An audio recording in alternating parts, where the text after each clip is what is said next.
Hey Doug, Nate, how are you? I'm good. How are you? Hey, good. I'm ready to be taught all kinds of fun stuff tonight. You're gonna enjoy it. I am.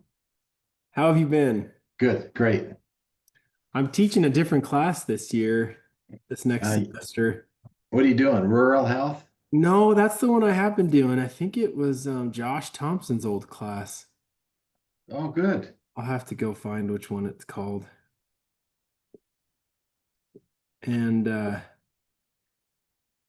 um and then we were just talking to Iris today about a fellowship or a assistant administrator track with Ardent and ISU at our hospital. So Oh, fantastic. I hope that's something we can work out. I do too. That'd be great.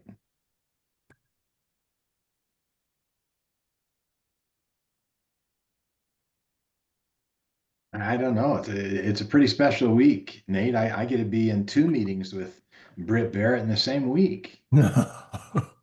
You must be in therapy, Doug. Yeah, like, that's a good thing for you, Doug? I'm sorry, I was just on another call. A group of BYU alumni set this up, and Lisa, I don't know, did you orchestrate it? That was all Nathan Carver who did that. Hi there, Britt. Hi. That was mainly Nathan Carver driving the Okay. meeting. I It's an helped him interesting. facilitate a few things. They had about 15 people on it. There is a thirst for connectivity with BYU alumni, which I think this really lends itself to that. So I apologize. He asked me to jump on that. So Nate, are we good to go on this tonight? Yeah. I mean, Okay. if you're saying let's get going, I think we maybe give it a few No, more minutes, but no. We got some time. I am. Are you going to turn it over to me for some comments and some? yeah. Okay. Let me Yeah. make In sure. fact, I think what Lisa said to do, we all know Yeah, Lisa's I've got to. language. I think she said you would be welcoming, and I'll. If you take that welcome thing down, Lisa, who's got the screen? I think Lisa does. We're on There it, we are. Britt. Okay, I want to see who's who in the zoo. Right. Dan, Ah, Daniel, there he is. Hey guys, how you doing? Where are you? Where are you? We just moved to Pennsylvania, I thought that Pittsburgh, was right. Pittsburgh. Yeah. That is great. Are you enjoying it? Oh, we're loving it. Yeah, it's been awesome. 2 weeks into the new job. It's been awesome. Who'd you go with? Allegheny Health Network. So I'm the, Mm, the VP for the Cardiovascular Institute. that's So great. yeah, it's been great so far. Dr. Stedman, it's good to see you. Not even close yet. I just start my fourth year, and so Ah, I passed all my board exams. I'm actually in your neck of the woods over here in Provo for a month, working ophthalmology for a month to oh, catch my breath a little bit. his dad has got the best job in the free world. Uh, he's a physician on a Disney cruise ship. He's the lead physician, and so right now he's somewhere in the Caribbean, living the dream. I'll tell you that I much. I I asked him if you needed a hospital administrator on the Disney cruise, to do a billfold biopsy, that kind of stuff, but he's he was not going to take it. maybe I missed Uh, this. What kind of doctor is he? He's an EM physician, emergency medicine. So he had a midlife crisis about 40 years old, went to medical school, and I was in middle school actually, and then left telecom behind for the open ocean. And so my mom and him live on the cruise ship for usually about 16 months or 16 weeks at a time. And then he heads back to Dallas and works clinical shifts in a level two back there. So that is the best job. Allison, welcome. Who are you with, Allison? Yeah, who are you with? Hi, I am a nurse practitioner and have a thirst for connectivity with BYU alumni. So I try to attend as many of these leadership in healthcare Zoom Oh, meetings great. as I can. Where are you located, Allison? I am located in Highland, Utah. Oh, so you're local. Okay, Yeah, good. She's I'm local. she's burying the lead a little bit. That's my mom, Britt. That's my mom. Oh, I she did have bury I the have lead. a invested interest in this particular meeting. Allison, we like to talk to you how you raised your son. Oh, Serious. gratitude for you because he's a great guy. Oh, thanks. He is a great. He came that way. He No, came it's who he is. impossible. No, Yep. it's all genetic. What have you? Tyler, what's your story? Where are you coming from? I'm in Wisconsin. You were with us last time, weren't you? I was. I'm glad you're here. Yeah, no problem. Let's see, who else? Braden, who are you with? How's it going? I'm in South Carolina with MUSC Health. What they got you doing out there? I do telehealth, so director of business development for telehealth. Interesting. Okay, Steve, what are you up to? Steve Winder. Hey, how's it going, Good. man? Hey, like Braden, I'm also actually out in South Carolina. I'm with HCA doing strategic planning for the South Atlantic Division. Who's the division president out there? He's been there for probably more than 5, maybe coming up on 10 years now. Okay. Great. Faisal, what's your story? Hello, I'm in Salt Lake City. I'm a medical resident at the University of Utah. Nice. I drove by your university and there's so much construction, I almost had to turn around and leave. It's always, Right? Always, I was especially up at, the VA. I don't know, like around the stadium. yeah, I was up at Primary Children's. Oh yeah. Unbelievable. Good. Faisal, nice to have you with us. Christian, your brother's doing a great job here. Thank you for being an influence on him. Christian. Taji, he's right down on the bottom. His brother Drew works for us and is doing a great job. There you are, man. Good to see you, Brett. Good to see you. Britt, what does his brother do for you? Pretty much everything. We've got him. He's going to be helping with communications. He's also going to be doing the executive lecture series. Okay. And I have to pick him careful because when I have executives come in, we need to put our best foot forward.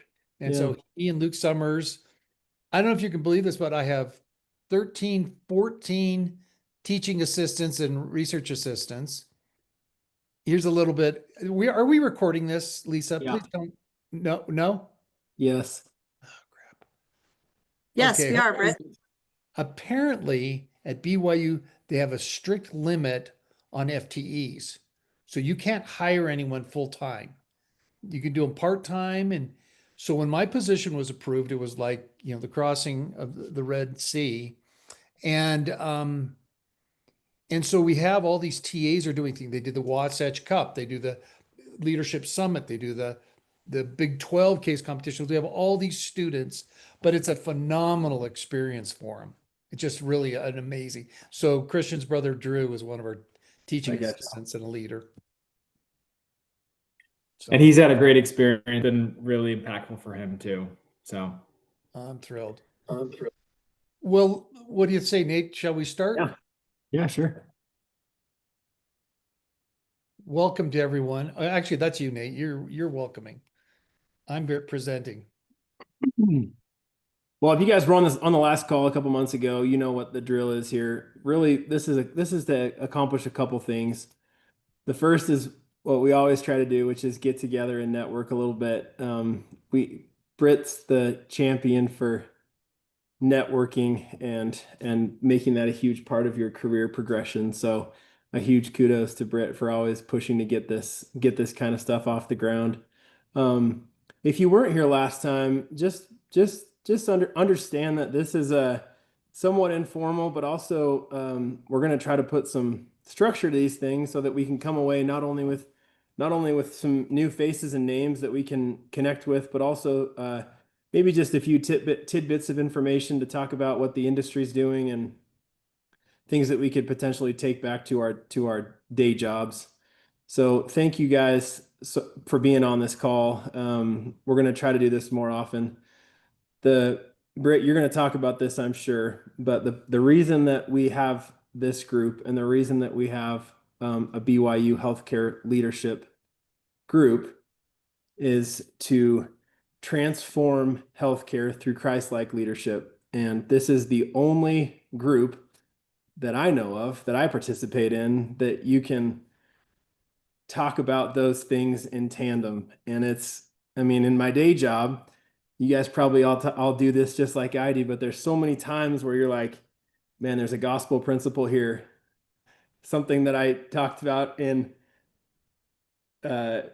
Come Follow Me is 100% applicable to this, but we can't, in your respective jobs, it's just hard to cross-pollinate. But here, this is where that stuff happens. And we all know that the Savior set the best example for how to lead as a servant and how to affect change. So that's what this is all about. Enter to learn, go forth to serve. So, Britt, do you want to have an opening prayer? And if you do, I'll call on somebody. Probably the best thing. Okay. Steve, I've known you the longest. Would you mind offering an opening prayer for us just to invite the Spirit? Yeah, for sure. Thank you. Our dear Heavenly Father, we're grateful for this opportunity that we have to get together, to enjoy some time fellowshipping, and to discuss the gospel and ways that we can be leaders and servants and emulate the principles of Christ-like leadership in our lives. We're grateful for those that have organized this and for the opportunity that we have to get to know and create new connections with one another. We pray for thy Spirit to be with us during this conversation, but also throughout the course of our week and with our families. And we say this in the name of Jesus Christ. Amen. Amen. Thanks, Steve. So Steve and I were actually at the University of Minnesota together. He was a year ahead of me and just have been friends ever since. So let me just give you a brief introduction on who I am, and then I'll turn it over to Britt. So for those that don't know me, my name's Nate. I'm the co-chair for this specific segment of the BYU Healthcare Leadership Network, and this is hospitals or acute care delivery. The reason I'm doing this now is because Britt relented and let me have something to do with this whole project. So I'm the CEO up here at the hospital in Pocatello. I've been here almost 7 years in a couple different roles. But as a BYU alum, I graduated in 2012 and just love everything that BYU stands for. And when I was there, it was me and one other undergrad that were kind of poking around trying to figure out what healthcare administration was and why there was nothing at BYU or nobody that knew anything about healthcare administration. And to look back over the last 15 years and see how far it's come, and the fact that Britt's kind of pushing the rock up the hill now is really, really exciting. So Britt and I are co-chairs on this. For your information, there's a couple of different groups that meet. There's a nursing group, there's this group, and then there's a couple others that Britt will probably talk about. But really, the reason that we do this is to come together, to talk, to maybe commiserate a little bit. Hey, Brian, how are you? And then to talk about what's going on at BYU, and then if there's the opportunity for content, we have a guest speaker tonight that's going to give us a really interesting look into a little segments of healthcare and what's going on with AI. So with that, Britt, I'll turn it over to you. Thank you. I'm thrilled to be with you. Let's go fast. Healthcare is complicated and it is networked. I'm going to share with you, if I can, a PowerPoint that outlines, let me see if we can pull this up. Tell me if you can see that. Yeah, we can see it. Perfect. We intend to transform healthcare through Christ-like leadership. That's our focus. And with that in mind, the interest has become overwhelming. I don't know, Nate, when did you graduate from BYU? And 2012. Yep. Okay. So 16 got together and said, hey, let's teach them classes. Bill Taylor from the accounting department said, hey, I can do that. He had done a year at Intermountain Healthcare on the revenue side. And the classes began to grow. Now the green line are non-business school. The blue line non-business school, every other non-merit, and the green line is Merit School of Business. I jumped on full time in 2022 and it has exploded. We have executive lecture series. We have an intro to healthcare leadership class. We have a class on value-based care. We have a class on revenue cycle. Dave Clark, who retired from Sutter, teaches it on finance. It was really cool. We took a spreadsheet and we did a P&L and we explained gross to net, and their brains exploded when they're like, what, you only get 30 cents on the dollar? I said, yeah, that's on a good day. That's on a good day. So we're teaching them. We this fall we introduced another class that is on regulatory and bioethics, and we plan to move into bioinformatics, big machine learning. And tonight we're going to hear about AI and that. So you can see the interest next fall in August. We already have 302 students enrolled in classes in healthcare leadership. How about that, Nate? Amazing. Our executive lecture series, which used to have about 30 students, 130 students are enrolled as of now for the fall.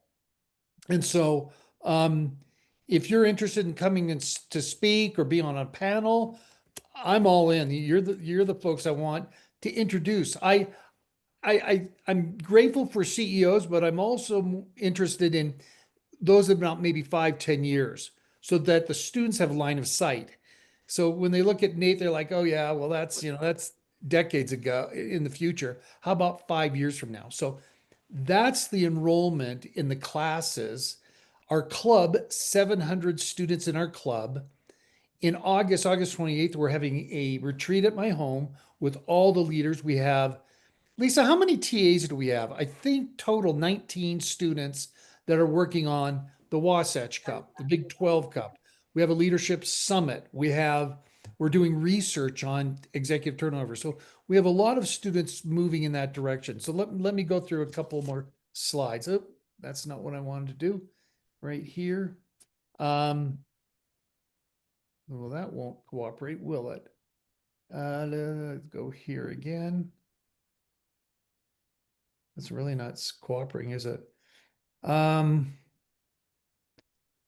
Let me leave it at that then, I guess. The program focus obviously is to transform healthcare through Christ-like leadership, but these students need connectivity with industry leaders. So we have mentorship programs. The graduate 588 class, every student is required to have a mentor, and they meet with the mentor 3 times. We're pushing them to really network. And further, we have retirees like Tad Morley's, or if I could get Doug Crabtree down here, it would be a golden day for me. But for some reason, that guy loves Idaho. I don't know what's wrong with him. But we're grabbing a lot of alumni to come and speak on the campus. Upcoming October 3rd is the Healthcare Leadership Conference. And you need to sign up quick because we're going to get the updated one on tomorrow. But that usually fills up. We have 400 leaders from across the United States that attend. It is always conference weekend, the Friday before general conference. The day before is a case study competition called the Wasatch Cup. And we would love to have you come to the conference. Lisa can send you the link. And if you could post it to social media. We have a couple students come to it, but the students show up for the mixer at about 4 o'clock. Mark Ott, the dean of the business school or the medical school, will be our keynote speaker. We have 3 CFOs, the CFO from Intermountain, Integris, and Corwell out in Michigan. They're on a panel. We've got 2 physicians, leaders, one who's not a member of our faith, one who is, a panel on what the future of healthcare for doctors looks like. We've got one analyzing technology from class research. So we've got breakout speakers throughout that conference. So we'd be thrilled to have you participate in that and get the word out and then connect with other alumni. Now, I know I've gone fast because there's a lot more for others to speak about. Nate, what did I miss?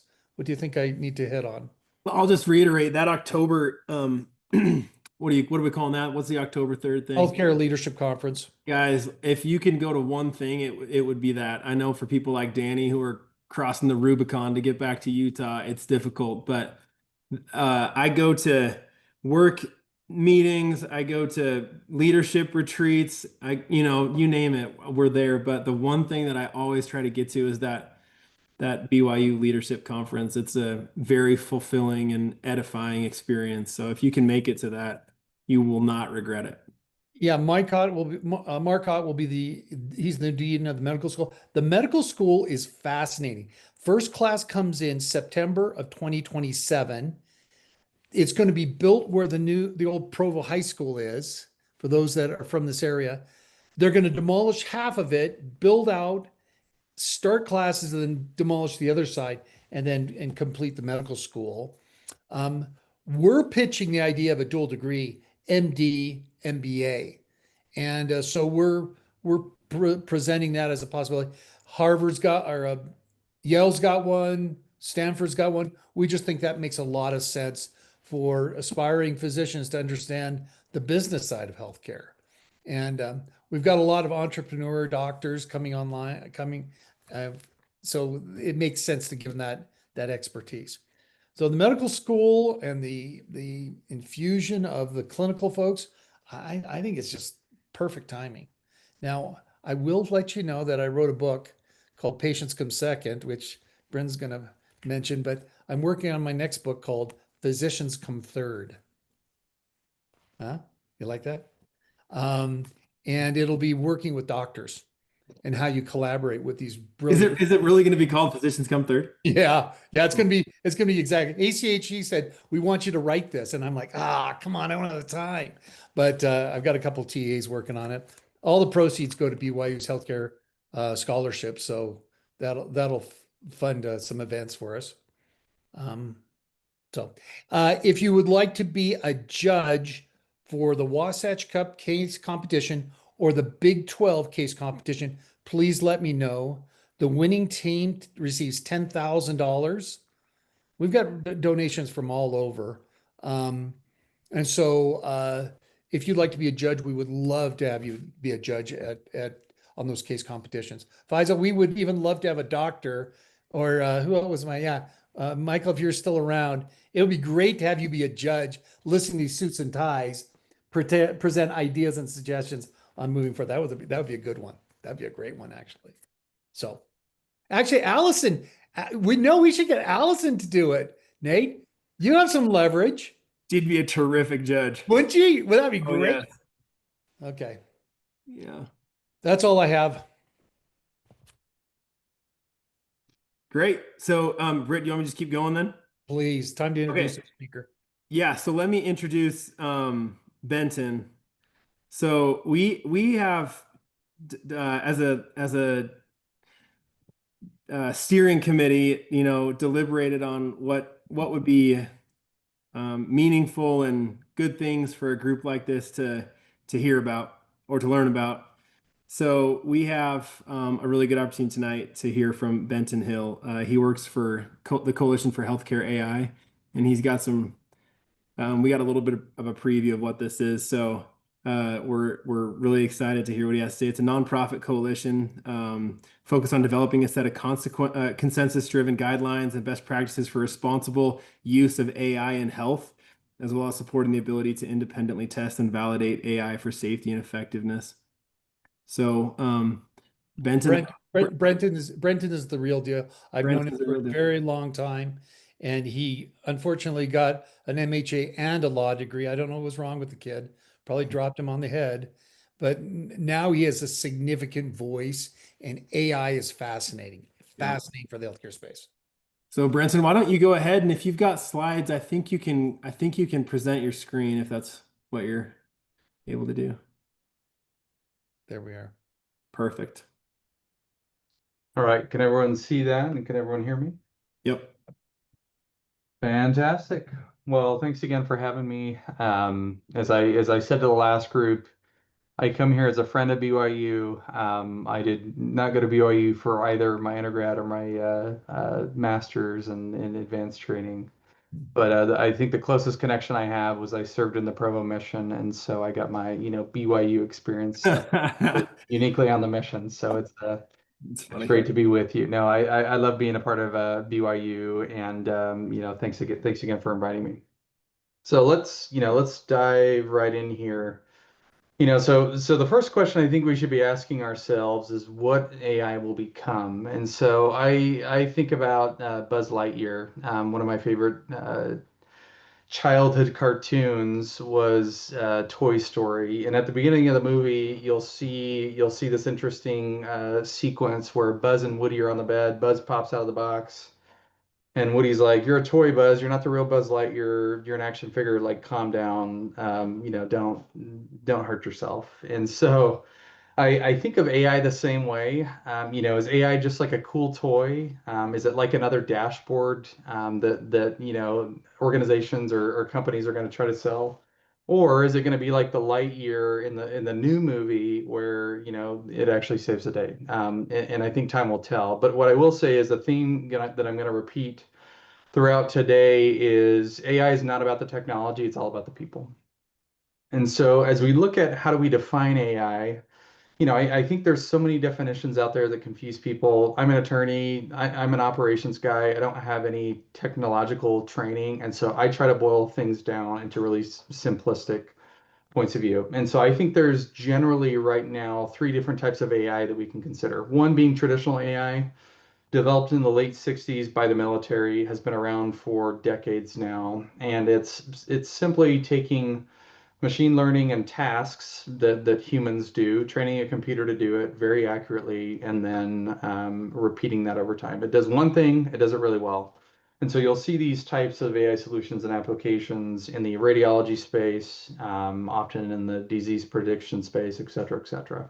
And most of these applications are more effective, more accurate than humans. And so we're already seeing dramatic improvement in the human capability through machine learning, which I find is interesting. And I truly believe that the standard of care is going to be using AI. Patients are to demand it. The government's going to mandate it, et cetera, et cetera. So, think about that on your roadmap. Now, when organizations, when people talk about AI today, they're generally not talking about machine learning or traditional AI, they're talking about generative AI. And in 2022, we all know what happened. ChatGPT went online, and I think at our last meeting, someone mentioned that there were 2 million users in the first day of ChatGPT, which is more than any other technology heretofore since. And so when we think about Gen AI, it actually utilizes a lot of the techniques that traditional machine learning does. It recognizes patterns, it stores it, et cetera, et cetera. But what makes it unique is it adds a layer of human intelligence on top of that, where it can actually predict the next sequence of text that should go next. And so that's where we start to think about, okay, is this actually artificial intelligence? Is it intelligent? And in some ways it is, but in some ways, it's just math, at the end of the day. And so it takes historical data all over the internet from different sources, curates that, and then it will generate a response as we put in an input to get that output. Now, what I think that the latest and greatest is, and again, this is the latest, greatest for now, as we look to the future, maybe months, maybe year, it could be something different. But for now, agentic AI is taking over where it is a semi-autonomous or fully autonomous use of this Gen AI type of product. And so it takes a Gen AI model like a ChatGPT or a Claude or a Grok or whatever your preferred model is, and it allows it to actually perform independently of a human in some form or fashion, either fully autonomous or semi-autonomous. And so as we think about, okay, where do the ethics boundaries go? Where does the frontier of AI go? Agentic AI is continuing to push the boundaries of what we thought was possible. And I'll kind of highlight what I think are going to be some unique considerations as we go along with it. And so when you think about frontier AI use cases, I imagine a lot of you have heard about these, but I really have 6 use cases that highlights kind of the spectrum of what I'm seeing today at the coalition. First and foremost, it's AI coding automation. And everyone knows, if you are in the healthcare ops game, that coding and billing is a significant issue, hurdle that we all have to get through that really defines our businesses. And so when you think about AI coding and automation, you think about, okay, I now have an application that can automatically code something, that can automatically bill patients, that can follow up indefinitely, that does not sleep, drink, or eat, that I don't have to pay overtime, that will sit there and increasingly get to the point where it can collect on those bills. Now, what's interesting is we were talking to a Midwest health system about this just the other day, and their legal team advised against doing it because of like the False Claims Act and anti-kickback statute implications. And so, while we think, these are going to be great and grand, it doesn't come without risk. I mean, we got to think about, okay, what happens if this AI application upcodes on me? If it submits a bunch of false claims to the government, okay, then I'm having to deal with DOJ, then I'm having to, pay fines, et cetera, et cetera. Or what if the AI is trained so conservatively that it doesn't code to the optimal code? Is it undercoding? And so I think we need to think about the implications from a business point of view as we adopt these solutions because, and really get to the heart of how these perform, how these are trained, how these are validated, or else you could be leveraging a tool that you think is going to be grand and ends up performing suboptimally. Another good one, revenue cycle. And the biggest use case here that we're seeing is prior authorization. So you think about typically how prior authorizations are done. You get a fact sheet, the doctor fills it out, they fax it into the payer, and the payer does it. A lot of wasted time, a lot of wasted effort, a lot of duplication. Now you have an API that will interface between the payer and the provider and that will allow for simultaneous transfer of information that streamlines that process quite extensively. However, you think about the implications of this. Well, a health system has their own AI tool doing one thing. The payer has their own AI tool doing another thing. Who wins? Which tool wins? And so as we think about this, I think it's really interesting to think about the potential implications. I don't have the answer. Time's too early to tell.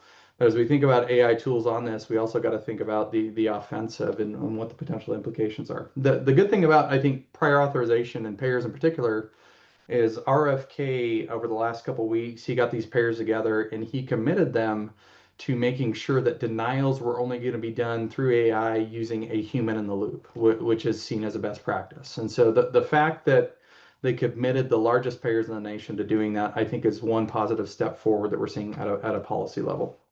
Now, when you think about traditional kind of frontier use cases in traditional clinical settings, I think about disease detection and then also the EHR. Disease detection being, okay, traditional machine learning.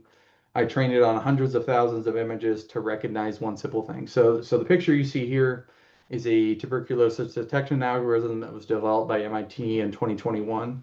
And what's interesting about this is we all know that most radiologists should be trained to identify this, right? TB, kind of baseline. That's a disease everyone should do. What they've done with this algorithm that I think is really interesting is they've applied that in low-income countries and have upskilled the doctors in a way where they can practice above their training level. And so I think about the potential implications on rural healthcare, for example. I live in Oklahoma. There's a ton of critical access hospitals. There's not enough doctors. There's not enough specialists. You think about a critical access hospital on the west side of the state, out in the middle of the prairie, and you think about them getting their hands on a tool that would allow them to keep a patient in their doors and get that reimbursement, get the benefit of having that patient there, not have to lose out on that revenue generation. That's immediate value that you can't replace. And so I see, algorithms like this really starting to transform the rural healthcare and even the playing field between those providers that maybe don't have the specialties that they could or should, and then supplanting that with an AI tool that could help them out. The other thing that I think is really interesting is Epic is starting to get in the game. Epic has a series of algorithms, any EHR, name the same. Epic being the biggest, of course, but one particular function that we're seeing fly off the shelf is this in-basket AI response, where essentially, we all know physicians get flooded with their in-basket responses on a daily basis, hundreds of messages from patients. Well, Epic's created an algorithm that would automatically generate the response that the physician or nurse or whatever can sign off on. So you think about the implications, the streamlining effects, the reduction in cognitive burden that can be achieved through such a tool. It's great. And so I think tools like this, are going to be particularly useful as we think about retention, as we think about just general healthcare leadership, and how do we make sure that we are keeping, maintaining, and attracting the best talent within our organizations. And then the two last use cases that I want to highlight are, of course, the ambient scribe, probably the biggest use case out there. If you haven't heard of these, do some research. Look at how you can integrate one of these. But the reason why they're so popular is, and the reason why every physician wants one, or at least the ones that are, more technologically progressive, is because you have a tool that brings the humanity back into medicine. And you don't have to sit there and type on the computer for hours on that anymore. You can look a patient in the eye, you can touch and feel them, you can do what you want to do as a clinician, and that's treat the patient. And so we're seeing a significant demand for these, and we're seeing a lot of success on these. And we'll talk a little bit about like the business use case and kind of the studies that have been done on this. But what we're seeing, and I think what the industry is seeing as a whole, is a reduction in pajama time. Not having to chart after hours, which is huge. And then of course, that patient-centric interaction. Then the last use case I want to highlight is agentic. So you think about conversational AI, and this is where we start to get into, okay, is AI going to replace humans? And well, today these type of applications are replacing humans. And so what's interesting is you'll have an AI function that sounds just like a human that you can talk to, converse with, that understands grammar, punctuation, syntax, and that can actually carry on a conversation with a patient as they're scheduling a call, as they're working through anything, and can integrate with the EHR to actually schedule that patient on that physician's schedule. And so you think about automation. This is a great tool. This is very interesting. Now, this should get some of us pause as healthcare leaders saying, okay, what do I do about the staff members that I'm going to replace this with? Well, what I will say is you think about, Intermountain Health and Hyro have a great partnership, and they presented at one of our recent events. And they said the justification they make on a daily basis for using this tool is simply attrition. We all know that call center jobs or front desk jobs, those positions leave the most. They are the shortest tenured. They often don't stick around for very long. So as people leave, instead of going out spending the hundreds and thousands of dollars to attract talent, to retain talent, they're like, okay, why don't we reward the people that are going to stick around, that have been here, and enable them with a tool to make their job easier. And so that's the type of leadership and thinking that's coming into the current environment is, maybe it's not such a bad thing that we replace humans, but we got to do it the right way.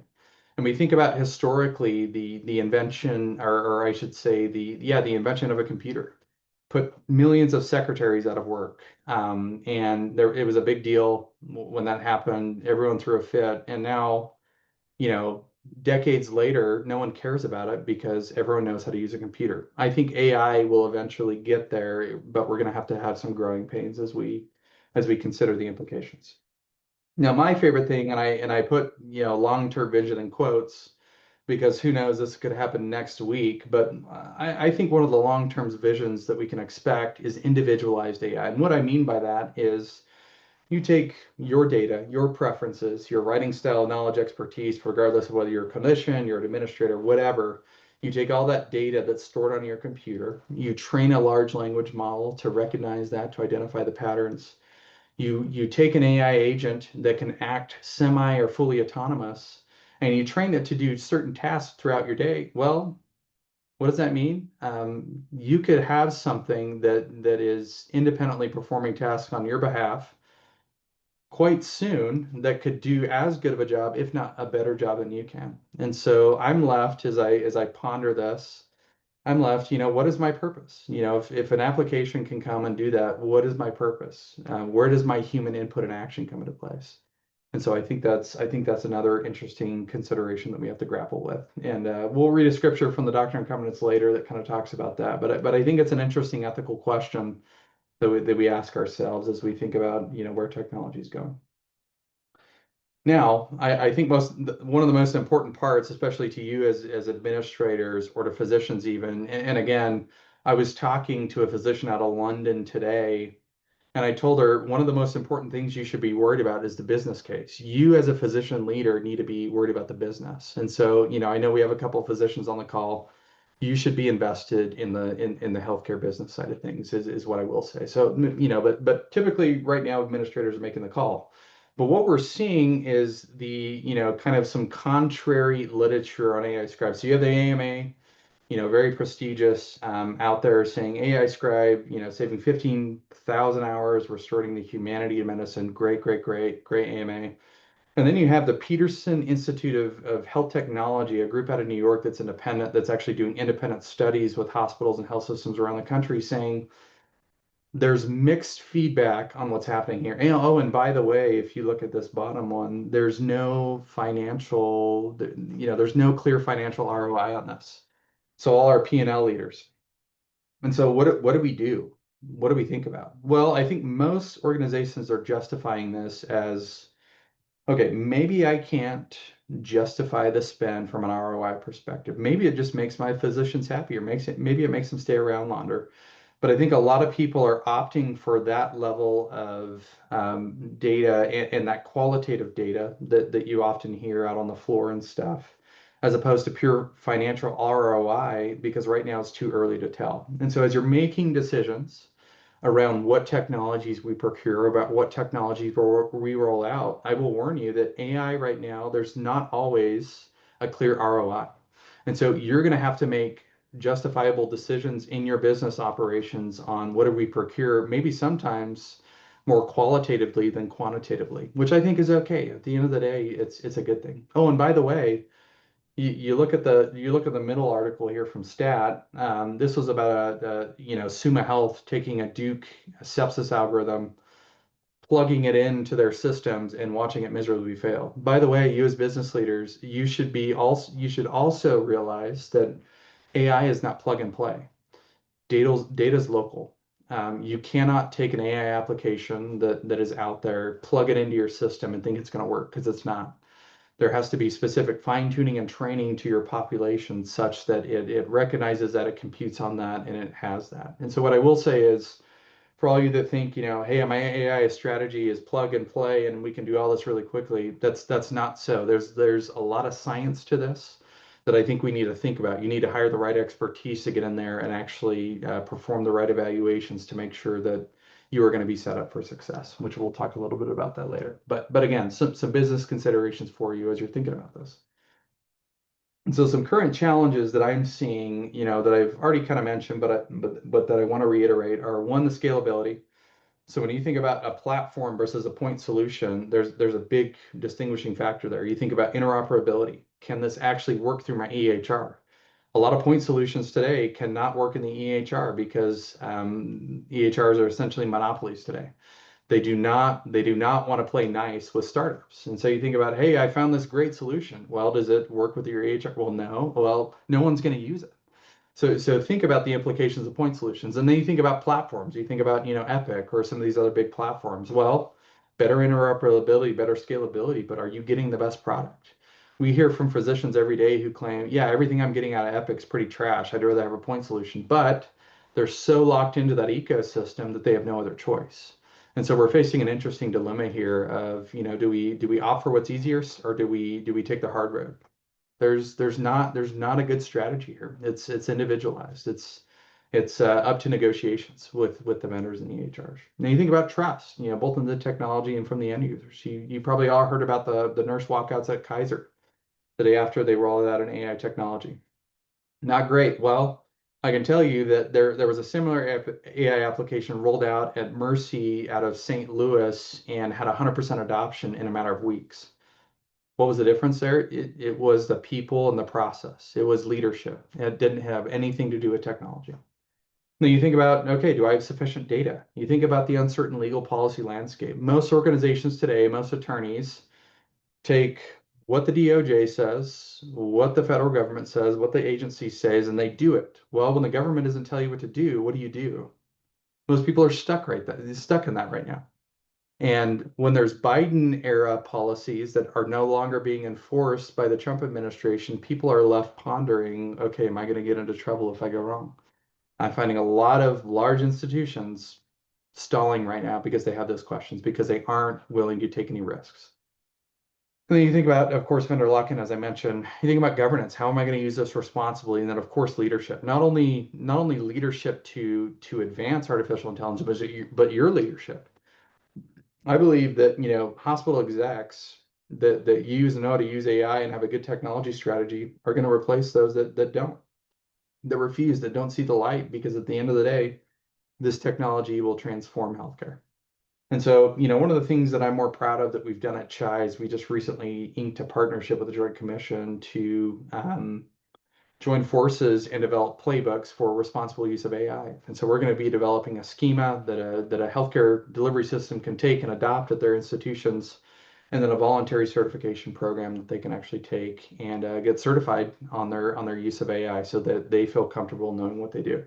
So one of the ways that we're trying to supplant that uncertain legal and policy landscape is by partnering with groups like the Joint Commission to provide programming like that. Now, we go back to the question, how do we transform healthcare with AI? Well, Britt mentioned his book, Patients Come Second. I think that's the key here. At the end of the day, the technology will only be as good as the people using it. And so if you think you can take a great piece of technology and just throw it in there, regardless of people, processes, technology, it's not going to work. This happens every day. Leaders take a piece of technology, they try to integrate it, no one uses it, it doesn't work, and they've spent hundreds of millions of dollars on technology that doesn't work. Well, what I'll tell you is you will dictate the success of your technology strategy based on your leadership. And so we'll talk a little bit about that later. I have 6 points that I want to share with you. But I think it's just critical for us to realize that it's never about the technology, it's always about the people. And so as I think about small and simple things, I think about this year's NBA championship, and I, in Oklahoma, got to represent the Thunder, had a great run. And so I think about, some elements of their championship run. I think about good data, historical data. So you see here, you got the Westbrook, you got the historical team that lost a couple times in the conference finals and in the finals. And then you take that historical data and you say, okay, how do we add that to a healthy culture? And what I find most interesting about the Thunder is, one, they're a young team. I think they're the youngest team in the NBA still. And what they've done is, what I find most interesting is in press interviews, they all do it as a team. It's never just one guy. It's never the star. And they opt to interview with their local station before ESPN or TNT or any national network. And so what that tells me is the culture inside that locker room is so close knit, is so comfortable with one another that propels teams today to win championships. And it's no longer about star players. It was the Pacers and the Thunder. It's no longer about the stars. It's about that. And so I think we can learn from that how important healthy culture is to advancing our duties and responsibilities as leaders. And then last, foundational investments. Sam Presti, if any of you know him, I think he's the youngest executive in the NBA. And he is so strategic that he made a series of trades and acquisitions of players that led to having the most amount of first round picks, one of the youngest rosters, and a salary cap space to where they have the most flexibility of any team in the NBA, where they're not hurting for salary cap space. And so you think about that, if you combine all those kind of foundational elements with a healthy culture, with the good data, that presents an equation for a championship or successful AI adoption in my book. And so I mentioned, 6 points. So I think a lot of healthcare leaders, if you look at number 6, a lot of healthcare leaders opt for, hey, what do I buy and when do I buy it? They go straight to the solution. And we all know, we've all been trained in leadership theory. We all know that if we skip straight to the solution before we identify the problem, we're often going to miss everything in between. And so I just want to reiterate, as traditional leadership theory states, it's essential that we go and see, that we identify problems first and foremost, that we're solving problems either with or without technology. And then second, we got to make sure things are assessed culturally. What is our culture? Are we ready for change? Are my doctors still hanging on to a paper chart because they can't use the EHR? Well, if that's the case, good luck. That's not going to work for you. Or, does my organization's mission allow me to replace humans with AI? It's a great question. I don't know the answer. Number 3, sandwiched in between everything is probably one of the most important things you can have is, how good is my data? How accurate is it? are my clinicians charting sufficiently so that when an AI algorithm goes to interface with that EHR data, that it's actually getting that data and completing an accurate output. And so I don't think most organizations spend enough time on this, assessing where their data is flowing, how good it is, have they curated enough data. And so what I want to iterate is every executive leader should be asking this question. You shouldn't be responsible for per se, but you should be asking your IT leaders, what's the state of our data? What are we doing with it? How are we, utilizing it? And is it prepared for an AI world? And if it's not, then, maybe instead of going out and buying a bunch of AI solutions, you set the foundation before, you crawl before you run type of thing. And of course, the foundational investments, as I mentioned earlier, how do I assure proper and responsible use of AI? One of the quotes that I've developed over the last year or so as I've been in this role is govern your AI or it will govern you. Don't think that you can go out there and be the wild, wild west, shoot from the hip and succeed. If you don't have processes, people, technology, policies, structures in place, it can get unruly pretty quick. And so it's essential that we govern our AI responsibly and that we take this seriously. And then last, once you have all this, learn to differentiate vendors, learn to get under the hood, learn to ask the tough questions, and learn to bargain. At this stage of the game, if we're following HIPAA, if we have that business associate agreement and we're comfortable with it, negotiate the heck out of it. Don't let them use your data for free. Your data is the most valuable thing on earth today. And so you should always receive some sort of compensation, or as we call it in contracts, consideration for your data. You should never just give your data to a vendor because they asked for it or because they want it. You should always either figure out a way to get some sort of free product. If appropriate, obviously don't violate anti-kickback statute and getting anything free, but if you're getting a free product and there's no patient referrals, then you should be fine. Or you should be getting paid for your data in some way, especially if that vendor's training around it or utilizing it in that retraining process. So I think, if you follow these six simple steps, even though they're simple, we all know that they're not simple, but by aligning to these 6 steps, I think leaders can be more proactive on their AI strategy and can actually have a little bit more success in the long term. So I'm going to end, as I mentioned, the scripture from the Doctrine and Covenants that came to mind as I was preparing this presentation, that particularly talks about agents. So in the scripture, it says, "Verily I say, men should be anxiously engaged in a good cause and do many things of their own free will and bring to pass much righteousness. For the power is in them, wherein they are agents unto themselves, and inasmuch as men do good, they shall in no wise lose their reward." So at the end of the day, like I said, I think this scripture personifies we are agents. It's all about the people. And in an AI world where we all think we're going to turn into robots, where we all think robots are going to, run the day, I think it's important to remember that we are in control of our own destiny, of our own organizations, and we will be successful as we leverage that and do that. So thank you very much. That's incredible, Brenton. Thank you so much for the time and prep that you put into that. I've just got a couple comments, and then I think it'd be good, Britt, if you're okay with this, to open it up for a couple of questions. I think we've got just a few minutes. I'll just ask my couple of questions. We always talk about the bell curve of adoption of new stuff and early adopters and stuff like this. At least the experience that I've had is we are very conservative to adopt technology as an industry for all the reasons you just talked about. And so my question is, not only are things going to continue to change, but do you think the rate of change will increase over the next 1, 2, 3, 4, 5, 10 years? Like it seems like in the last 6 months even, I started hearing about, as a layperson, Chat GPT, and all of a sudden it's everywhere. Microsoft has Copilot, and Chat GPT is on everyone's phones. Half the emails that I get from my coworkers I know are written by Chat GPT.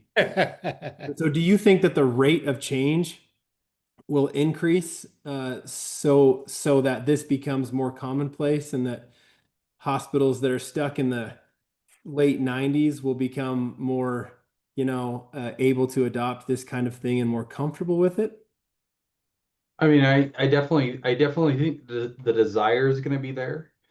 Whether that change is successful or not, that's the big question in my mind, right? Because, people think that every application is like ChatGPT. Hey, it's this cool thing that I can, have on my internet browser that I can get answers from. At the end of the day, it's not. Yeah. So I think it's only going to succeed as far in as organizations take this from, how do I lay a foundation? How do I appropriately govern, and how do I put the proper processes and technology in place? What I'll tell you is, coming from the Mayo Clinic, they still don't even have an AI policy because they're stuck. So Right. it's not like these big AMCs are like, using every application under the sun. There is a lot to consider here. And traditionally, as you mentioned, conservative organizations are not going to run fast with this. But I do think that, this is going to surpass historical change rates simply because of the power that it has and the transformational nature that we've already seen in, just lay products. So I'll jump in here. I bet the revenue cycle will go faster than the clinical side. I So totally Faisal and agree. Michael, I don't think you're gonna have a chat GPT that's gonna say, oh yeah, but radiology, don't go into radiology now. I mean, that's a clear one, but I think it's scheduling, and I love what you had said about AI. I think you're gonna have clinical interaction with patients that is they'll find some buzz term, but it'll be an AI tool that just Mhm. responds to issues. But I don't know. Faisal, Michael, what do you guys think? You guys are right in the middle of the educational experts. Are they pitching it hard, Michael? Yeah, that's a good question. I mean, obviously, I'm a fourth year student. I did a gap year, so I taught for a year, and that was right at the advent of AI. And matter of fact,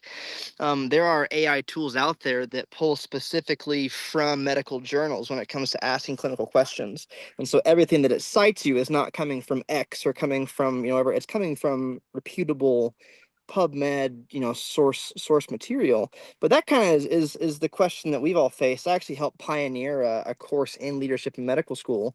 One of the sections is ethics and legal considerations, and one of the topics that we had talked about in creating this course was, okay, you have a radiologist that's living in Edmond, Oklahoma, which isn't a terribly rural place, but definitely not crazy populated. It has a university there.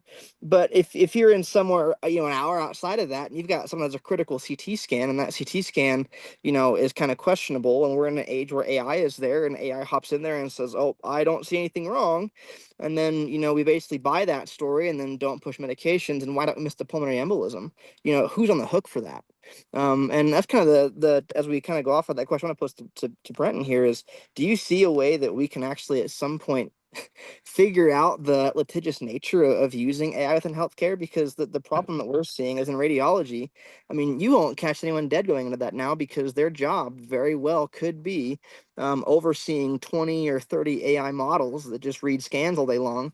And if they get stuck in the anchoring bias, well, the AI says that it's clear, so it's probably clear, and they miss a major diagnosis, that's the end of their career. yeah, I mean, the what we're seeing, or Britt, sorry, go ahead. Faisal, what's your take on that? I think what Michael said was really like right, because I use AI so much nowadays in my clinical practice. But I think if we gonna apply it or use it in the healthcare, I bet we are gonna use it like in a small set, not like trusting it in like radiology, as what Michael was saying, like reading, diagnosing, stuff like that. I think maybe we should use them as was what Brenton was mentioning, like AI coding automation or something like that first, and trust it and see how accurate it is in the healthcare before jumping to the patient health or.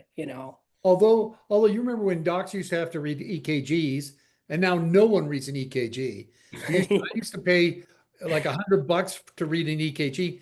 Now I don't even pay them, and everything's electronic. Brendan, Right. what's your take? What's your view? Well, I was just going to respond to Michael that, when we talk about litigation, when we talk about malpractice, potential risk, what we're seeing is there's a clear shift from, traditional thinking that, hey, if a product does something wrong, that, that manufacturer is going to share in the liability. That is not the case today. I meet with attorneys all the time. Hey, I'm signing contracts that I don't want to sign because my docs want this tool, right? And it shifts all the liability on us and our organizations. The Federation of State Medical Boards that governs all medical boards in every state, their stance is an end user of the tool is ultimately liable and responsible. So it's really interesting. And, if you're an employee, then of course that delineates down to the organization as a whole. But it still showcases that today, sentiments around this are, you use it, you're responsible for it. So you better darn well make sure that it's working right, that it's not going to bias your patients, that it's not going to miss stuff because your license or your money could be on the line here. So Other questions, observation. Brian, what's your take? Or Danny, were you jumping in there? Yeah, I was just jumping in. Last night we met with 17 of our division chairs, and we were talking about exactly this, ambient listening and the Epic inbox responses. So the conversation that they're all really excited that they have this Epic inbox thing that responds for them, but ultimately, Britt, it's they have to sign the note. So I think as we create legislation and litigation rather, around these policies, it's somebody's gonna have to sign off on imaging, and whoever signs off on that imaging, it's gonna be up to them. So that's kind of, I think, the direction we're going. Is it's gonna help the pajama time, but it's not gonna completely eliminate that. It's not gonna do it for them, or I don't see that happening in the near future that it'll do it for them. Um, so yeah, ultimately they have to sign off. We right? don't use travel agents anymore. Yeah, that's Right? true. I mean, Yeah. Yeah. okay, Allison, you've got an assistant with you tonight. It looks like does he have any clinical background, or is he just listening in? I'm fascinated with watching him the presentation. A lot of body language going on here, huh? Yeah, we can don't play poker. Do not play poker. My back is sore. Oh, is that it? Well, I'm sorry. Nate, this must be your father. Is that right? Looks like it, yeah. Good. What's your take?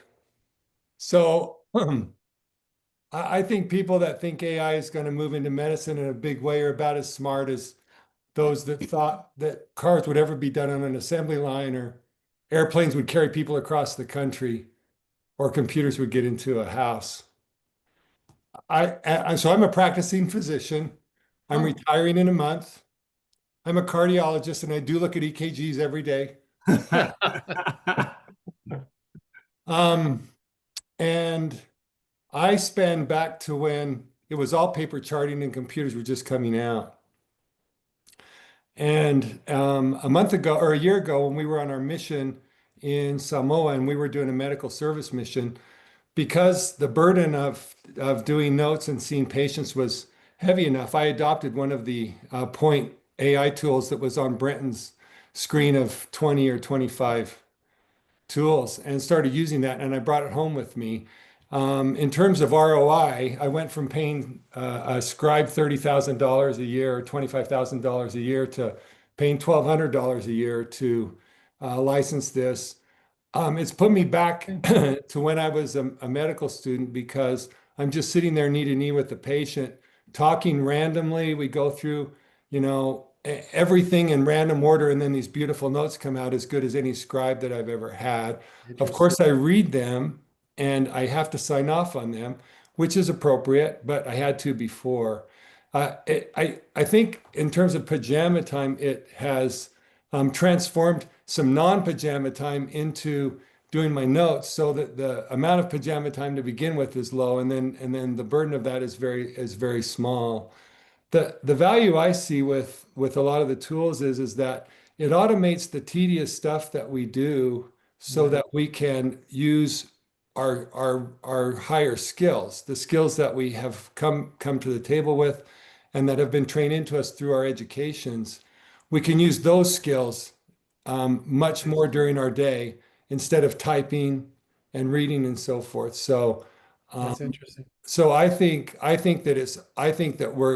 Nate had a very perceptive question, which is that all of these different AIs that Brenton brought up, all those different avenues, and maybe a couple of others that he didn't mention, are going to converge in the next 5 to 10 years and transform healthcare into putting us into much more supervisory roles.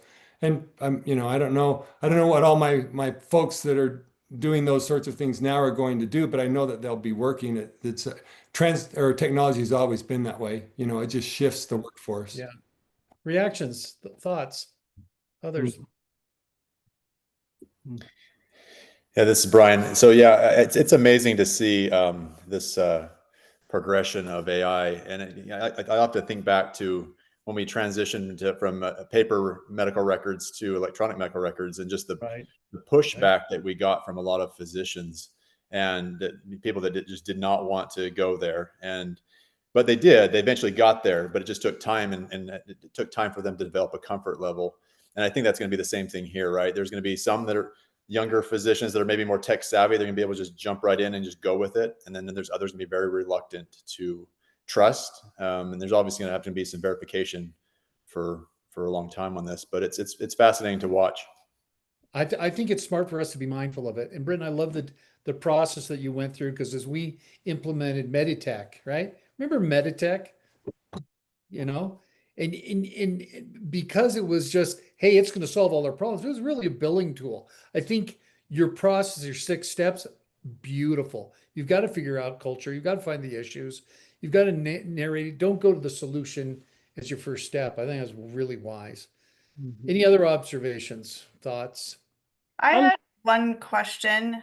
Go ahead, Julia. About kind of, as you're thinking about connectivity and data integrity and all of that, what kind of safeguards are built in around cyber attacks and disinformation getting into your tools that are then changing how the algorithms give the output and potentially having real major life impact?